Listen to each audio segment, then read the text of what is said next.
I'm glad to have you again. Good evening for you, and maybe good morning for me because it's 1 o'clock, It's 1 a.m. This a time, big time difference. this time we're going to discuss the terminology used in medieval chronicles and scholarly works later on, and how historians called Mongols, because we have references on Mongols as Tatars or Tartars in the medieval period. According to historians, Chinese call them Tatars, and that term also came to medieval Europe and medieval Middle East. What's the difference between Mongols and Tatars? Are we talking about synonyms or these Well, something completely different? if you ask the traditional Mongol Empire historian, they'll go with the Secret History of the Mongols version of events, which has it that the Mongols are Chinggis Khan's tribe, and the Tatars are actually the arch enemies of Chinggis Khan in a way, because his father was killed by the Tatar tribe.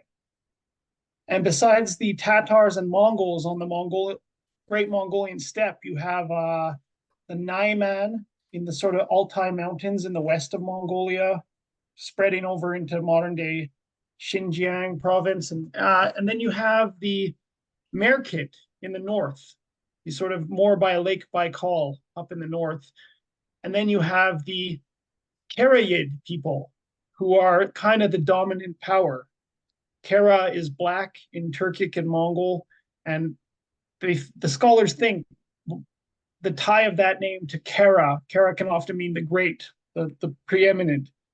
So if you believe this 5-point story told by the Secret History and some other stories, the official Mongol histories, then there were 5 tribes that Chinggis Khan sort of had to unify to make the start of the Mongol Empire, which he achieved by 1206, and then he changes his name from Temujin to Chinggis Khan, which might mean ruler of the world, and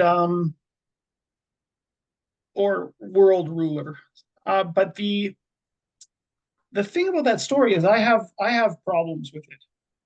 It's almost like a sort of a priori accepted fact that, okay, the Secret History says this, that's the true story.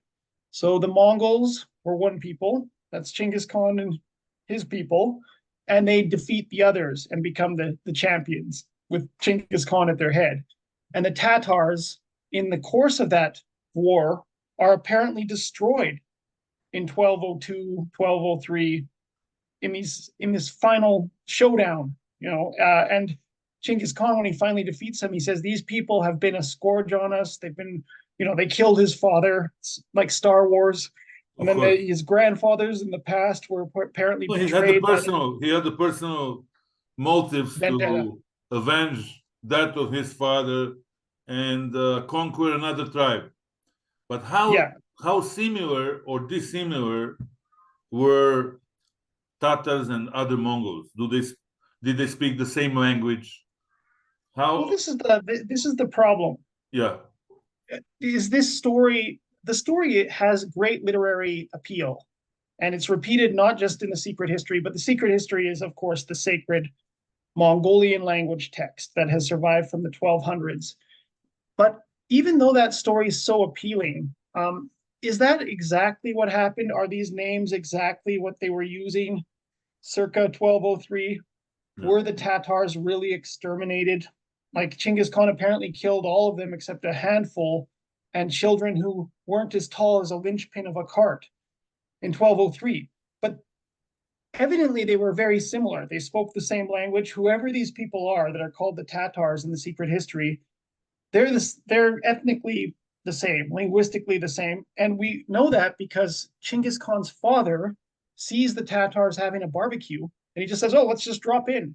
And he's apparently poisoned because these Tatars remember Temujin's father, Yesuge, is a bad guy, an enemy to them. So they poison him, and he dies when Genghis Khan, Temujin, is 11 years old, and it plunges his life into chaos. And he doesn't really, until later in adulthood, he's just a desperate case, being enslaved and whatnot. Now, I think some of this story is true, but there's something fishy happening with the name Tatar. So I take an alternative viewpoint on what's actually the kernel of truth of. Yeah. I think the events in Genghis Khan's life, the individuals, this is all really documented in the secret history, but there's something wrong with the ethnonyms, Tatar and Mongol. And the reason I think that is because Genghis Khan went on after 1206 for the next 2 decades to conquer farther than any East Asian conqueror had really come ever in their lifetime. So from 1206 to 1227, he's conquering. And for some reason, everyone, Europeans, Western Asians, the Middle Easterners, the people of India, China, Korea, they're all calling these people Tatars. Now, the chronology doesn't work out here. If the Tatars were destroyed as a people in 1202 and 1203, around there, and then Genghis Khan unifies the steppe in 1206 and starts his worldwide pan-Eurasian conquests, why would everyone be calling them the Tatars? Because many people said we've never heard of these people before. This is an alien people. So why are they calling them the Tatars if the Tatars are a defunct, no longer existent tribe? There's something. Talk about a great invasion of Europe in 13th century in chronicles of Hungarian, Polish, Russian, Serbian rulers.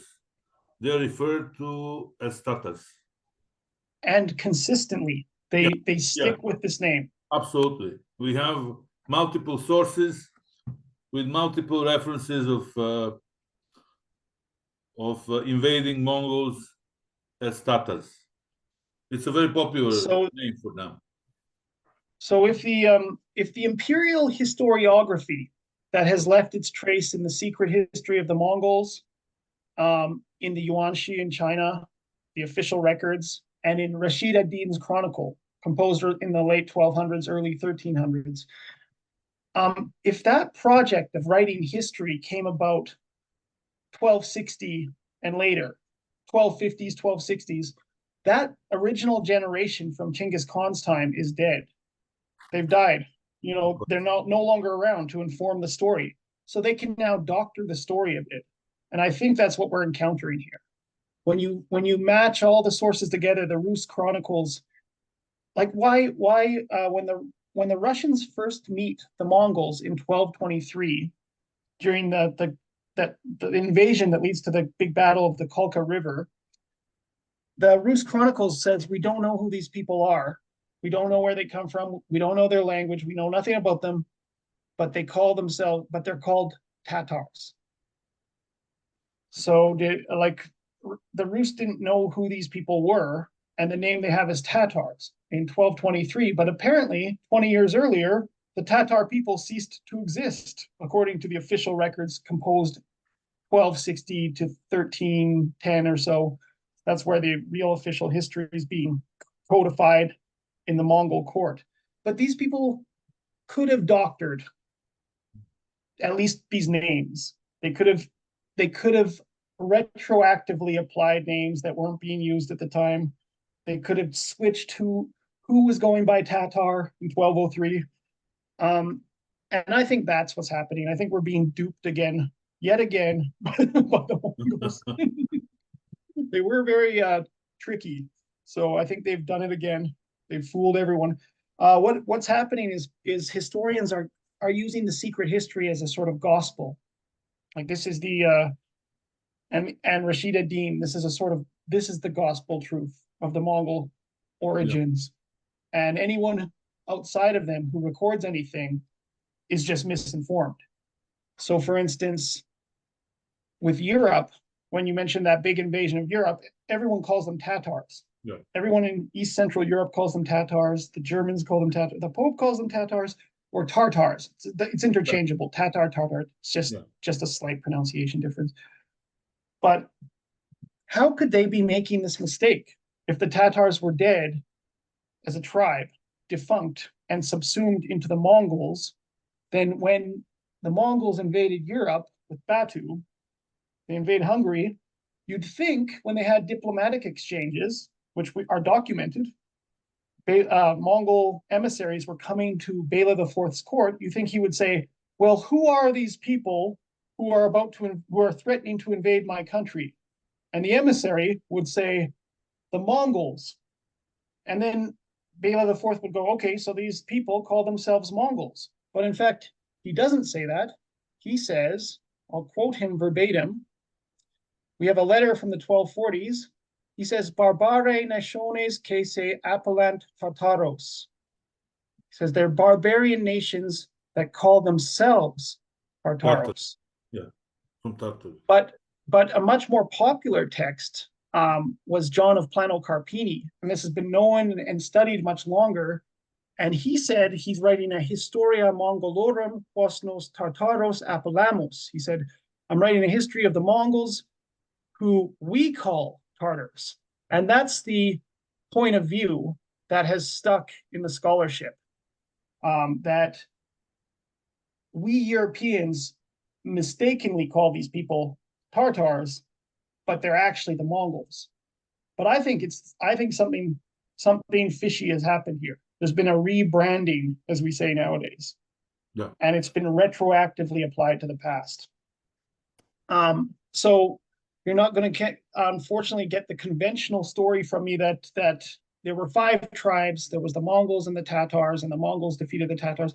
There might be actually a kernel of truth to it, but what's happening, I think what has to be happening after 1206, as Chinggis Khan and his sons and grandsons expand the empire, is that the Mongols must be identifying themselves for whatever reason as Tartars, or Tatars more specifically, because otherwise it just doesn't make sense that people in Indonesia, people in Vietnam are all calling them Tatar, China, of course, because they weren't really a famous people. They weren't worldwide renowned. They were an obscure, kind of Hyperborean, as Ptolemy might say it, unknown people off in the eastern fringes of the unknown depths of Asia. And so I think people who encountered them and their emissaries are, of course, going to say, who are these people? And logically, I think the Occam's razor, simplest solution, for some time during the early conquests, the Mongols must have been saying, we are Tatars. And another reason that can support that is a little study, it's well known, it's overlooked, account of Friar Julian, who went to Magna Hungaria, which is near the Volga River. He was a Hungarian Franciscan or Dominican friar, and he went to east of the Volga River and met these people who still spoke Hungarian. And just at that time, the Mongols were coming, and he met their emissary, and he's calling them Tatars. His first hearing about these people is from the Georgians, and they're calling them Tatars. This is Batu's army. This is the Jachid Ulus in the making. And then they defeat Volga Bulgar, which was a Muslim country. It's where Kazan is now today. Yeah. Volga Bulgar. And those people today are called Tatars. They're not called Mongols. And the tradition, and the tradition on the steppe was... They're around 53% of the population of Tatarstan Republic in Russia. Yes. Actually, and according to some estimates, the biggest ethnic minority in Russia are Tatars. Yes. Probably other supposed minorities merge with Russians, or they consider themselves Russians, like lots of Russians who are originally from Ukraine, and they opted to be Russians in Russia, and vice versa. Now we're talking about modern. So those people have been called Tatars, and it's their own name for themselves, but they don't know. I've gone to conferences in Kazan. I've talked to them.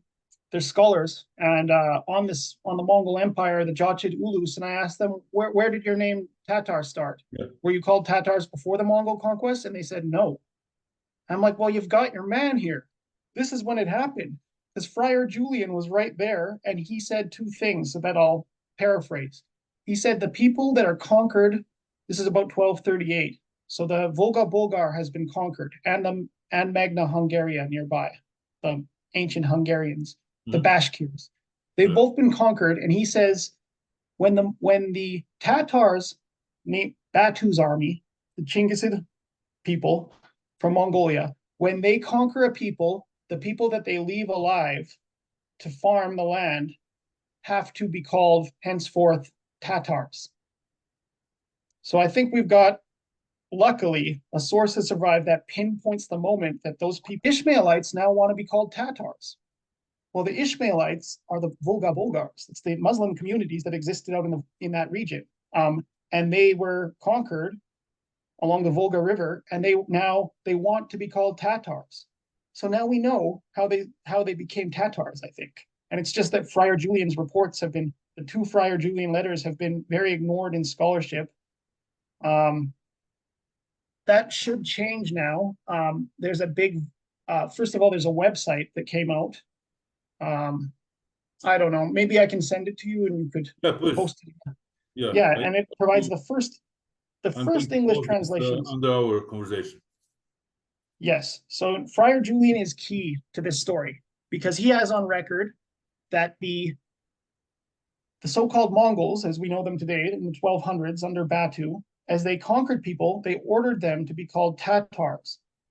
But there's an old steppe custom that's much older than the Mongols and goes on longer, that when another tribe is defeated by the dominant tribe on the steppe, or a confederacy or what have you, a group of people is conquered, they take the ethnonym of the conquerors. This is a well-known thing. Like the Huns would conquer people and then they become Huns. The ones they leave alive and who join them also take the name of Hun. And so if the people in the 1230s in the Volga region took the name of Tatar and not Mongol, that probably means Batu and his ilk were calling themselves Tatars. And that's why the name stuck. If they were going by Mongol at the time, you'd think that the people, they'd be called the Volga Mongols and the Crimean Mongols, but they're not. So we've got a serious problem. Yeah, I mean, the chronology is a problem. Do you think what happened with Genghis Khan and other tribes was a typical unification between more dominant tribe, which took over the rest of the community and in a way unified the nation, so to say, if we use the more modern terminology, because some people will disagree that we had nations in medieval period, which I believe that nation is much older than medieval period, but of course it has different shapes. It didn't articulate itself like in our times, but you had different ethnic groups, different customs, different languages, which distinguish groups in the past. So it's not something which was created in 18th century or second part of 18th century. It's very naive to think that customs and languages started to exist after French Revolution, and before that, people, I don't know, communicated like in the Planet Ape film or something like that. I was so brainwashed by that line of thinking.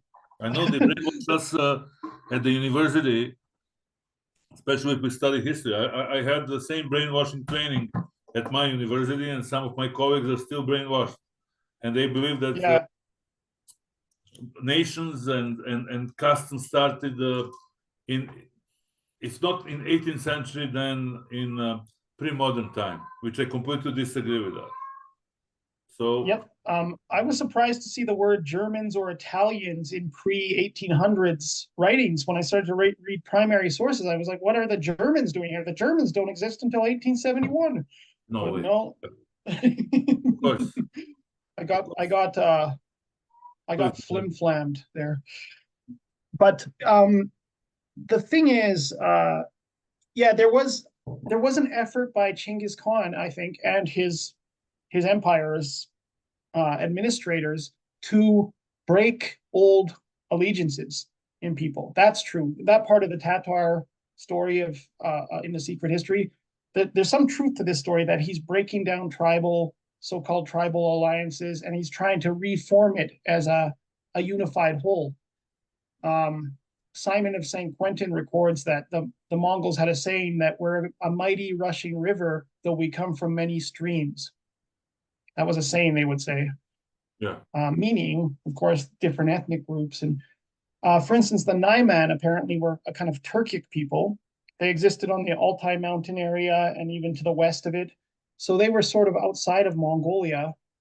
And in early Mongol edicts, they say we're I don't know, the Naiman and the different constituent tribes. But then the Naiman just become they become assimilated.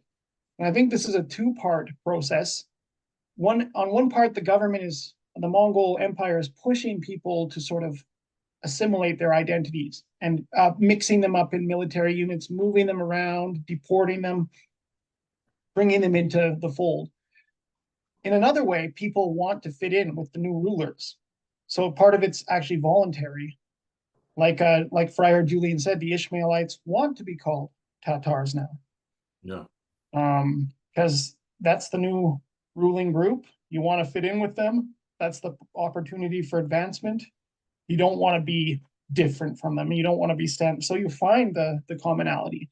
And as the Turkic peoples of Inner Asia, steppe peoples, and the Mongols go out into a much more different world, like against the Rus and Europe and Baghdad, the commonalities they have in their culture, language, terms, understanding of life, lifestyle, these become all the more highlighted. The commonalities they have as they encounter much more different outside peoples. So it pushes them together. It's sort of like people from roughly the same region might gravitate towards each other when they're in a vacation in some very different country. They might gravitate even though if left in their own countries, they think they're different. But it's something like that is happening. But what I think is going on with the Tatar-Mongol dichotomy that might explain it, this is just a working theory, is that if you read Rashid ad-Din and these other official histories of the Mongols, the Tatar people were up in the northeast of Mongolia. Some of it's outside of Mongolia today, and some's on its kind of border. It's a very far up northeast area by some lakes, and an unusual amount of water for Mongolia. And so you sometimes see the word water Tatars. Like the people up there are the water Tatars. Well, they live near Lake Buir and another lake, and then there's the sources of, or rather, the rivers Onan and Karun are sort of flowing in through that area. So they were the people in this sort of watery area. And what I wrote an essay on this in 2019, and it wasn't totally satisfactory in answering the questions. I just highlighted the problem that people keep calling the Mongols Tatars. If the Mongols were calling themselves Tatars in 1210, 1220, why is everyone calling them not Mongol, but Tatar? So but I didn't really have an answer, but I think now this is a working theory. I hope to co-author something with Jack Wilson, who does the Jack Meister Mongol History on YouTube, and Kings and Generals. He writes scripts for them. Yeah, of course. I go to Kings and Generals from time to time, and they have very interesting. Yes, I've actually the most recent video is about the Byzantine strategy and military tactics. This is what they uploaded maybe yesterday or a few days ago. Yeah, they have a rigorous uploading schedule. But Jack Wilson has written sort of much of a book about a book in progress about the pre-Chinggisid Mongol steppe and names and whatnot. And I'm going to hopefully add a chapter to that about this Tatar issue. And here's my working theory that's going to come out, hopefully, in that book. This is what I think is forming the storyline that emerges in the Mongol official historiography from the 1260s onward, where they really write down their history, but none of the original guys are around from Genghis Khan's time. Because in Arabic chronicles, they're also called Tatars. So, yeah, they're called Tatar everywhere.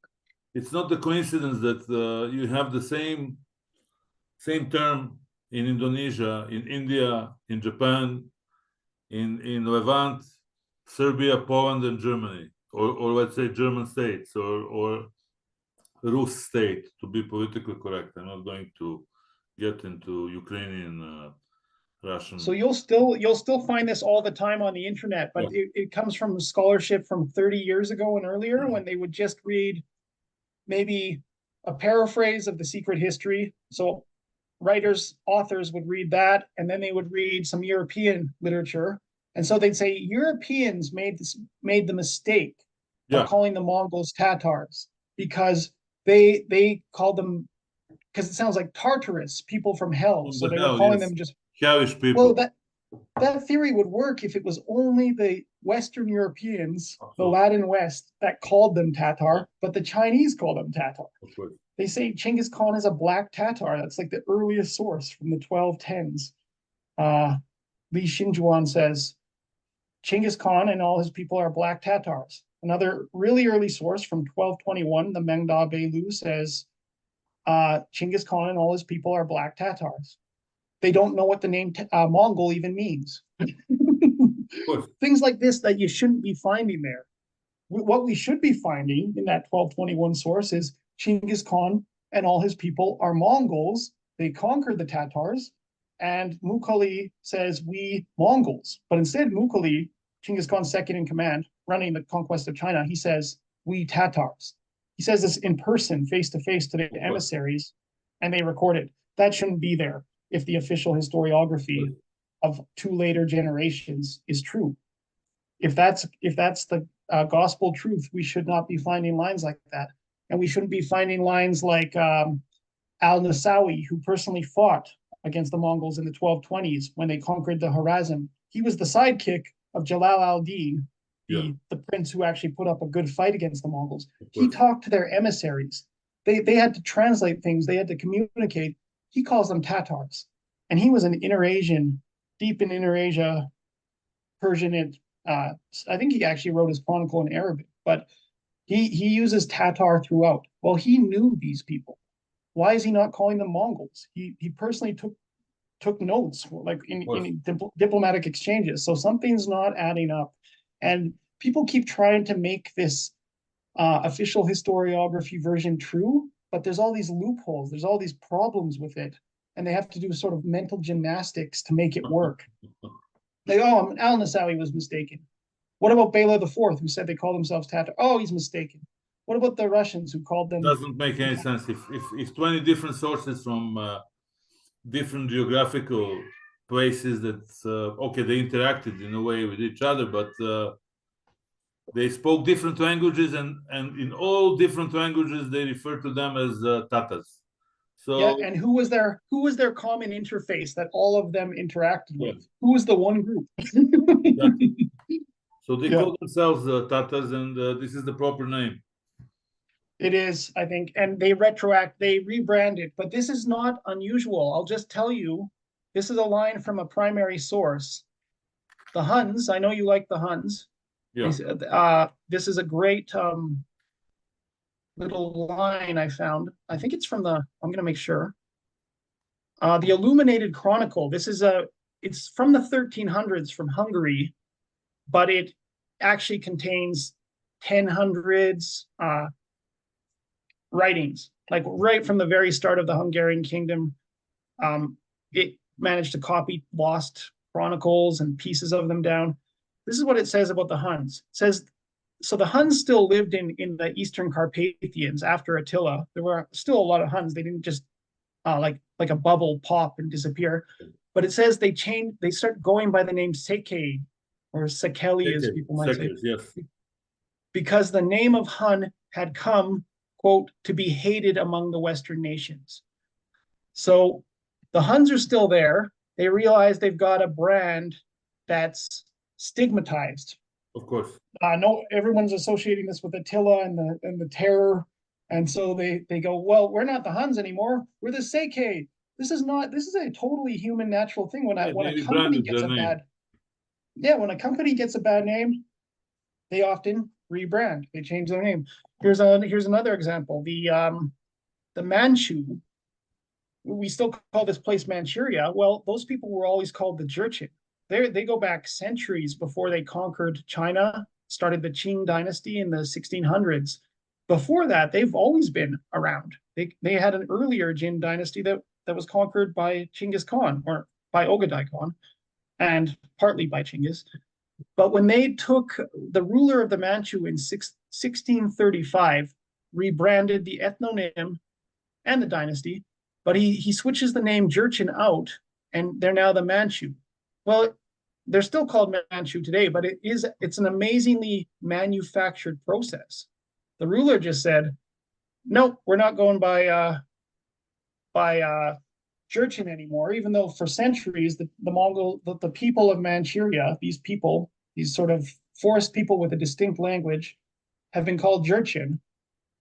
When they're just on the eve of conquering China, which they totally achieved in 1644. Nurahachi, I think, or his son, the founder of this Qing dynasty, just says, we're not Jurchen anymore, we're Manchu. Another time, going back to the Mongol Empire specifically, we have Rashid ad-Din record that Ogadai Khan had a son named after the Kashi people, which is the Tangats. The Mongols just call them Kashi. But this son died tragically and young. And Ogadai, of course, was a sensitive guy. He was the one who was drinking himself to death during the invasion of Europe. And he can't stand this, to even hear that tribe mentioned. He can't, so he banned the word Kashi and he changed their ethnonym. So he never hears the word again. Nice. And that's recorded. So we know that the Mongols and the Mongol Tatar, they can drop an ethnonym like that by imperial command and switch to another one like nothing happened. And then they'll just write their histories. Yeah, we've always been called this, I don't know what you're talking about. Tatar, I've never heard it. Yeah. Those people are extinct. So I think that's what happened. We have millions of them in Russia. Probably you met them in person and you communicated with their scholars in Tatarstan and other parts of Russia. How they call themselves? Tatars, of course. They do. And I asked Ilnur Mirgalev, I said, years ago, I said, you have this scholar, they were celebrating this, I better check, I better not screw up his name. Anyway, they have a great historian from maybe the 1700s in the area of Kazan. And he wrote down their histories in the Tatar language. And I asked if Ilnur knew how that guy explained the Tatar name, and he said no, they just say it's our proud Tatar name. But then I asked the body of scholars, all from all over Russia and Tatarstan. I said at a conference, were you called Tatars before Chinggis Khan? Because I was thinking, I bet you weren't. Because I bet Friar Julian's telling the truth.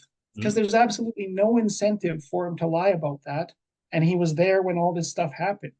So he has no dog in the game to play with the ethnonym of these people. And I think the Russians didn't either. The Rus did not have a reason to fool around or call them Tatars when they actually called themselves Mongols. It doesn't make sense. They don't know these people from Adam. They just have Kuman interpreters working between the Rus and Mongols via Turkic, and they record the name they hear, Tatar. And when Daniel of Galicia came to Batu to submit in the 1240s, we luckily have the Galicia-Volhynia chronicle that records this meeting. And Batu says, quote, like quoting him, he says to Danilo, have some kumis. He gives him some kumis, and he goes, there, now you're a Tatar like us now. And he says, you're a Tatar like us. And why would it not go down in the record of a person who might have been there as Danilo's secretary, as is believed, who wrote this chronicle? So let's imagine he's there meeting Batu. He's in the entourage. Yeah. And he hears Mongol, and then he goes, well, I'm going to switch it to Tatar, just like the Chinese do, and the Vietnamese, and the Javanese, and the Indians, and Syrians, and Egyptians. I'm just going to, just to confuse people 800 years later, I'm going to just change their name. And that's the kind of mental gymnastics they have to keep doing to explain away these so-called errors, you know? Well, in fact, it's a synonym. Tatar or Mongol, it's a synonym. Yeah, the name Mongol, I think if you believe this source from 1221, this Chinese source, it says the country, the state is the Great Mongol state. That's what Genghis Khan calls it. So Yeah. Mongol is a real word. Yeah. And it's being used from the start of the empire. And it has some kind of prehistory in the 1100s. There was a kind of Mongol confederacy. But the people seem to still be going by Tatar. And I think that's the simplest explanation. And then gradually it would be like the Russians and different constituent peoples of the Soviet Union start to be called Soviets. Actually, like, there's a trend, and you have this term Soviets referring to all citizens of USSR, but it's not an ethnic name. It's citizenship or nationality. Sometimes people mix up nationality with ethnicity, nation with nationality. You can be a Hungarian from Serbia or Albanian from Serbia, but you're not an ethnic Serb. And you can be a Serb from Romania or Serb from Hungary, and you're not a citizen of Serbia. You're not a citizen of Serbia. So it's very easy to distinguish, especially if you don't use politically correct terminology, because politically correct terminology tends to equate citizenship with ethnicity. And I'm going to send you the link very soon. Now I'm stopping here. Yeah, we're running out of time. Okay, I'll leave the chat now. Yeah.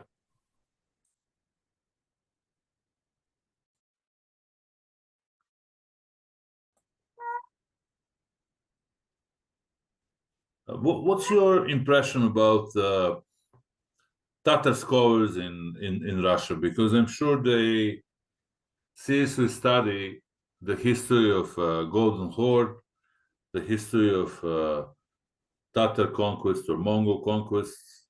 As we said before, Tatars make almost 5.5 million Russian citizens, and they are the biggest ethnic minority in Russia officially.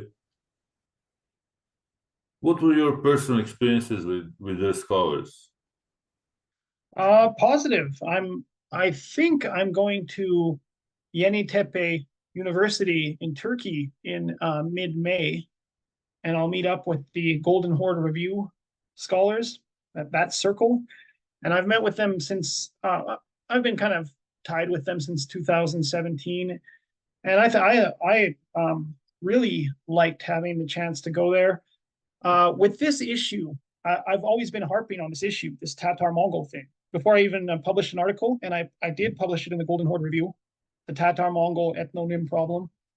And you know, there's unfortunately, due to my own limitations, there's linguistic barriers and everything, but you can see it struck a chord with them, and some of these scholars are writing things that I see are tied to conference meetings where we talked, and I've seen Vladimir Tishin and co-authors, for instance, come out with some articles where they're talking about pre-Chinggisid references to the Tatar people.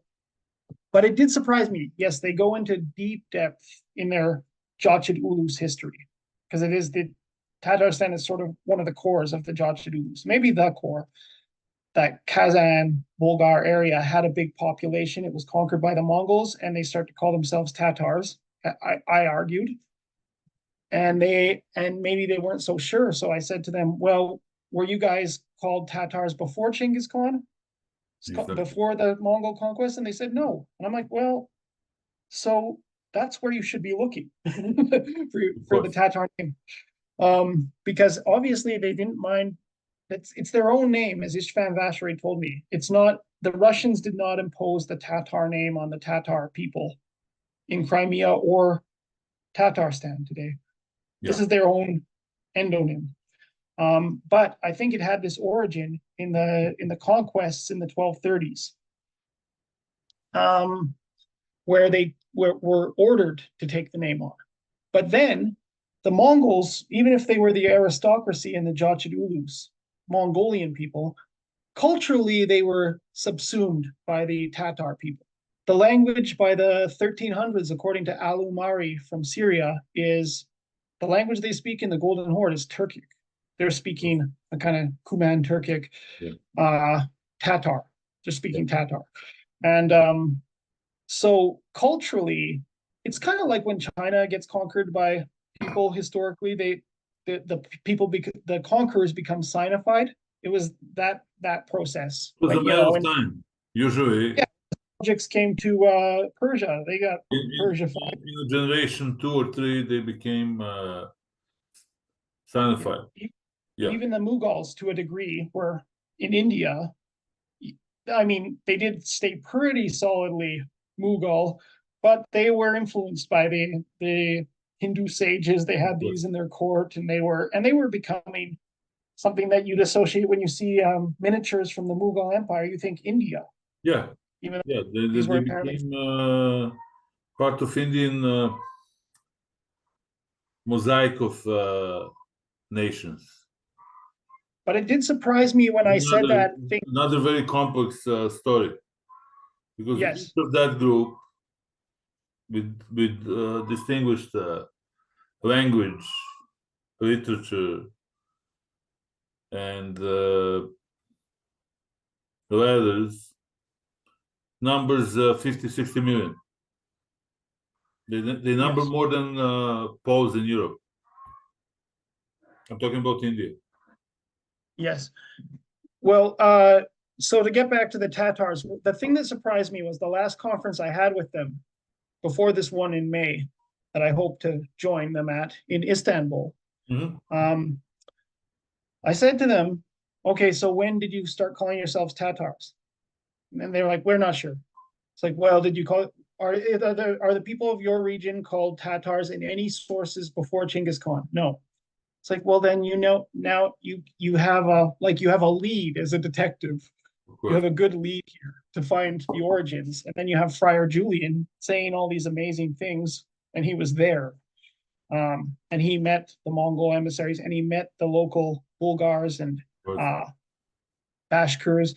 So it's a priceless text, the Friar Julian text. So I'll send you the link for that.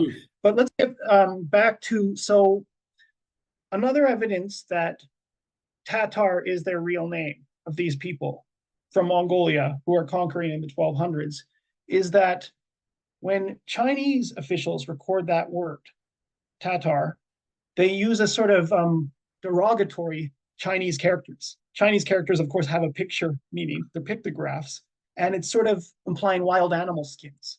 It's almost like saying they're the guys who wear shaggy bear skins. So that the Dada is looking down on them. But when Ogadai Khan writes a letter to the Koreans in 1231, he makes that sound, Dada, in Chinese, but he uses the word that means elegant or excellent.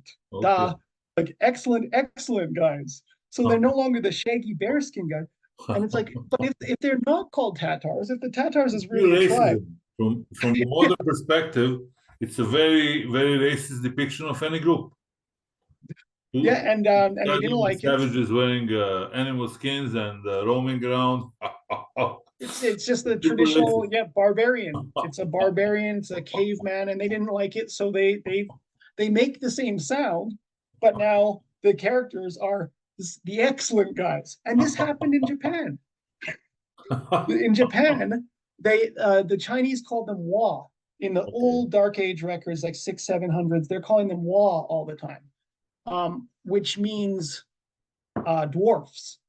Okay. And the Japanese, they start to learn Chinese. They adopt the Chinese literature system, and they're like we're called Wa by the Chinese, but we don't like that the drawing is a dwarf. So they change it. They're still called Wa, but it means peace now. They switch, so it's a homonym, but it's peace. And we're the peace guys. We're not the dwarves. We're the peace country. So we know this did happen. People played politics with pictographs in East Asia, and I think that's what the whole point of this is. Why would the Mongol Empire's bureaucracy be trying to make a better pictograph form of Tatar if they weren't going by that name? If they're like, no, we're not the Tatars, so it's another giveaway. It's a giveaway, a sort of footprint in the historical records that Tatar meant something to these people. Ogadai says, we Tatars, 1231, or the Tatars have conquered in all four directions. Who else could that be but him? Of course. Why is he not calling himself a Mongol? Doesn't Chinggis Khan's son know he's a Mongol? So again, I just got tired of trying to make. It's not very likely thing this way. I just got tired of trying to make it work like the traditional explanation, and I said, no, something's going on here. And here's what I think. This will hopefully appear in a book with Jack Wilson. This is the explanatory factor. It's Chinggis Khan had a younger brother named Ochagin, and this is where all the funny business is happening. Mm-hmm. Ochagin is the youngest brother. He's the keeper of the hearth, and Chinggis Khan seems to have actually put some great trust in him, because he gave him this huge swath of land in the northeast of Mongolia, Manchuria, and I think this is what's happening. By the end of Chinggis Khan's reign, when he's about to die around 1227, he's furious with Ochagin for some reason. But this Ochagin had tremendous power. When the Taoist sage Changchun came to visit Chinggis Khan in Afghanistan, he had to go first north of Shandong. He was in a monastery. He had to go and visit Chinggis Khan's younger brother first. That's how important this guy was. And he had this huge territory, and his descendants would rule it. Because Chinggis Khan, when he first starts to conquer an empire, he doesn't really know what he's doing. So he puts his brothers in charge of huge territories. His brother Jachi Khazar, but Ochagin really was the winner in this whole thing. And he seems to have ruled over basically the Jurchen and the so-called water Tatars, as they appear in Chinese sources. And that makes sense, as the people up in the Lake Buir, this very relatively watery area of the steppe, and they're close to Manchuria, and that's his power base. And I think what was happening from Chinggis Khan's death in 1227 onward until the official histories are written around the 1260s, the Mongol Empire doesn't have very good control. Chinggis Khan's descendants don't have very good control over what's going on in that region, and they don't trust these people. They don't trust the water Tatars and the Jurchen, and they think something bad's going to happen. So at one point, Ogadai orders a mass rape of women in that area. Very controversial thing. He mentions it very like one of his big mistakes in his life at the end of the secret history. It was a very taboo, horrible thing that had happened. But then you read about mass rape is always controversial and tabooized thing in any interaction between different political opponents, so to say. So Giovanni, who's alive in the mid 1200s, he writes in the 1230s during Ogadai's reign, he just writes this one little sentence: there's some disturbance amongst the water Tatars. He calls them water Mongols, which is proof that Mongol and Tatar are kind of injured. Yeah. But he means those people under Ochagin. So there's some kind of rebellion. And finally, this all explodes. this goes on and on. There's some tension. These water Tatars have a big power base. They're not really following the rules, and their power is so strong that the Mongols are worried about confrontation. It's a little bit like the brewing of tension between Ukraine and Russia that exploded. Like it's just brewing for years. And finally, there's the Great Nyan's Rebellion. Marco Polo describes it in detail. Finally, about the 1280s, I should get the precise details, but this Nyan, who's a descendant of Ochagin in this power base, he declares himself Christian and says we declare independence. And there's a huge war in the Manchuria frontier between Kublai Khan, who represents the old Of course. Genghis Khan's descendants, and then Nyan. And the Nyan's rebellion is crushed. So all this tension that's brewing, I think, is reflected in that historiography where they're talking about these lake people, the people up by Lake Lake Tatars. They're bad guys. They killed Genghis Khan's dad. And right from the beginning, there was going to be trouble because Rashid ad-Din says that the core troops of Ochagin were Jamukha's old partisans, and that Ochagin had committed some infraction at the end of Chinggis Khan's life, and if Chinggis Khan might have lived, he probably would have deposed Ochagin or just seized his territory or something, but he died. But Jamukha is Chinggis Khan's old enemy in the secret history too. He's his ultimate frenemy. He starts out as he's Genghis Khan's arch foe. Exactly, he's his arch foe, and his partisans are Ochagin's inner circle of his druzhina, of warriors. Oh, again, the how we would say that druzhina means like military gang. Yes, his military gang is formed from Chinggis Khan's old arch enemy in the secret history. Druzhina in Serbian means a small band, small group of military men who take care of each other. Many times it's affiliated with guerrilla fighters. Druzhina is not a regular army. It's more like an auxiliary army or more like a guerrilla troop. Well, yeah, I'm just using the term kind of loosely to say that this core around Ochagin was not really loyal, and they're portrayed as monsters in the secret history. But the Tatars are also the people around Lake Buir are portrayed as monsters in the secret history. They're the arch enemies, and I think this is reflecting a building tension that's going to explode. And it does explode in Nyan's rebellion. But even in the 1260s, the Yuanshi Chinese records say that they're sending military pacification commissioners to the water Tatars. And that is something you do when you have it totally out of control. You can also translate Druzhina as shock troops. Yeah, that was it. It was his core. His core source of power was Jamukha's old retainers. So Ochagin, another thing about him was he was put to death during Guyuk's reign, because when Ogadai died in 1241, Ochagin came with a gigantic army to take over the government in Karakoram, in the heart of Mongolia. So he takes his army from the east, and then he got scared off. Someone wrote a letter to him. They knew what he's doing, and he said, "Oh, sorry," and he went back to his homeland. And then they invited him for the election of Guyuk, and Ochagin, Chinggis Khan's younger brother, thought it was okay to come there. He'd be safe. And they arrested him and had a tribunal of just the princes, just the Chinggisid princes, interrogated him, Mongols were actually quite they were into the law by this point. If there was a time that they weren't, they liked the law, Chinggis Khan's law, and they did a tribunal, inquisition, and they put him to death. And so the water Tatars have just had their leader killed in a humiliating trial by Chinggis Khan's sons in 1246, 47. And so what we have is we have the setup for revenge. We have the setup for a rebellion. And I feel like Ogadai and these people didn't know what to do about Ochagin's realm because it was so strong.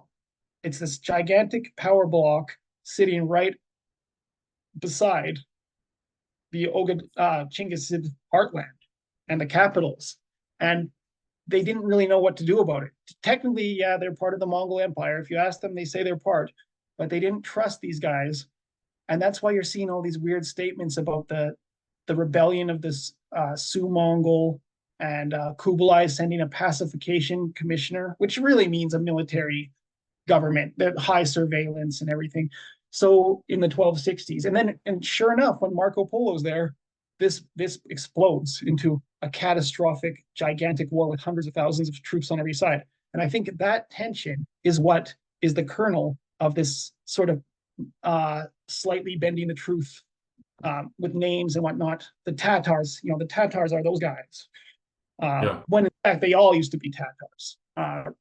William of Rubric said that Temujin went and hid in the east among the water people when he first lost a battle to Wang Khan of the Karyid, and he had his support in the east amongst the water people. Yeah. And the last thing I'll say about that is Rashid ad-Din, around 1300, when he writes the ethno-history of all these people, when he gets to the Tatars, he says, yeah, they live amongst these lakes up in the northeast, close to the Jurchen. And he says, oh, if they had just been good people, if they had just unified, they could have defeated the whole world. But they were so lawless. And they're politically fragmented at that time, yeah.